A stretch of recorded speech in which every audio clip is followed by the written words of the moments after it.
नमस्कार। आज के इस खास विश्लेषण में हम एक ऐसे रहस्य पर बात करने वाले हैं जिसे हम सबने सुना तो बहुत बार है, लेकिन शायद ही कभी उसकी गहराई को समझने की कोशिश की हो। आज हम डिकोड करेंगे भगवान शिव के उस रहस्यमयी फैसले को कि आखिर क्यों सर्वशक्तिमान शिव को एक वानर का अवतार लेना पड़ा। सच कहूं तो ये सिर्फ एक अवतार की कहानी नहीं है, बल्कि भक्ति, प्रेम और ब्रह्मांडीय कर्तव्य के बीच के बैलेंस की एक अद्भुत यात्रा है। तो आइए इस ईश्वरीय दुविधा के मूल कारण को समझते हैं। अब एक बहुत ही सीधा सा लेकिन सच में बहुत गहरा सवाल उठता है। जो देव पूरे ब्रह्मांड को बनाने और मिटाने की ताकत रखते हैं, उन्हें भला एक वानर का रूप लेने की क्या जरूरत पड़ गई? इसका जवाब रामायण के बिल्कुल शुरुआती दौर की एक बहुत ही भावुक घटना में छिपा है। और यकीन मानिए, ये कोई आम फैसला नहीं था। भाग 1, शिव की ईश्वरीय इच्छा। जरा इस स्थिति की कल्पना कीजिए। एक तरफ है सर्वोच्च धाम कैलाश, जहां भगवान शिव विराजमान हैं, और दूसरी तरफ है हमारा मृत्युलोक यानी पृथ्वी, जहां भगवान राम ने अवतार लिया है, और वो भी सिर्फ 5 साल के हैं। अब शिव जी के मन में ये तीव्र इच्छा जागी कि बस किसी तरह पृथ्वी पर जाकर अपने आराध्य राम के बाल रूप के दर्शन किए जाएं। लेकिन एक बहुत बड़ी अड़चन थी।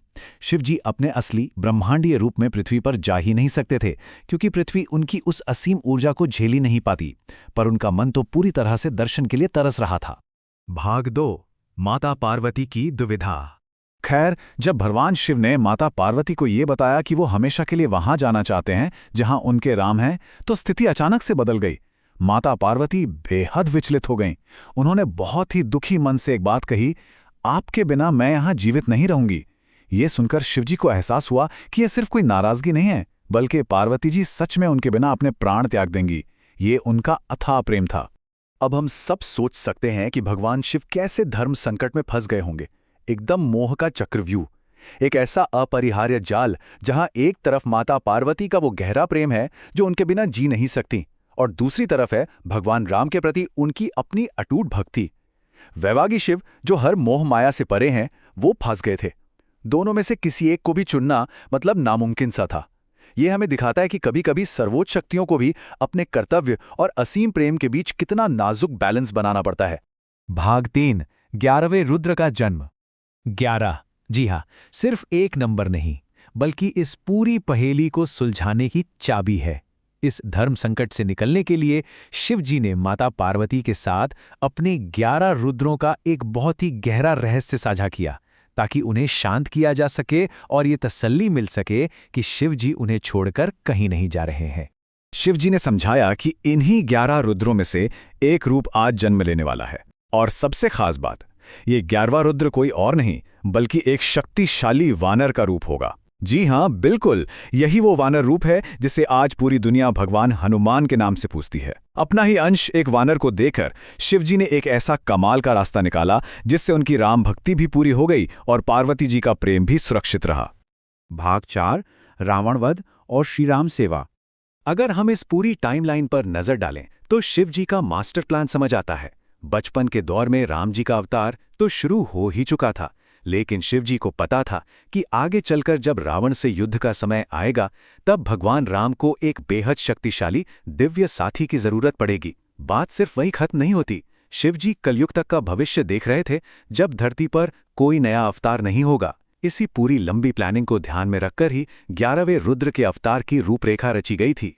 इस एक अकेले कदम ने सब कुछ सुलझा दिया।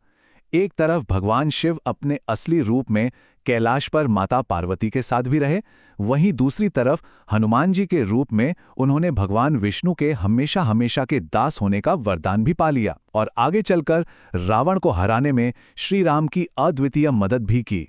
भाग 5, कलयुग के अजर अमर देव।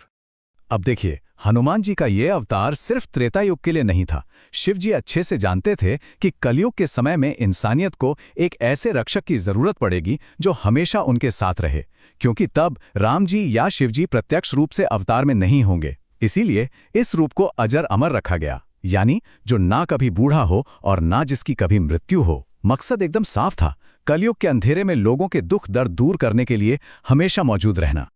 और अंत में ये सब हमें एक बहुत ही गहरे सवाल के साथ छोड़ जाता है। क्या ये ईश्वरीय लीलाएं सिर्फ पुराने समय की कहानियां हैं, या फिर ये आज भी हमारे जीवन को आकार दे रही हैं? आज भी अनगिनत भक्त ये दावा करते हैं कि उन्होंने भगवान हनुमान की साक्षात उपस्थिति को महसूस किया है। तो क्या ये सिर्फ एक कथा है, या फिर ये शिव जी की वो अमर ब्रह्मांडीय योजना है जो आज भी अपना काम कर रही है? इस बारे में जरूर सोचिएगा। आज के इस विश्लेषण में हमारे साथ जुड़ने के लिए बहुत बहुत धन्यवाद।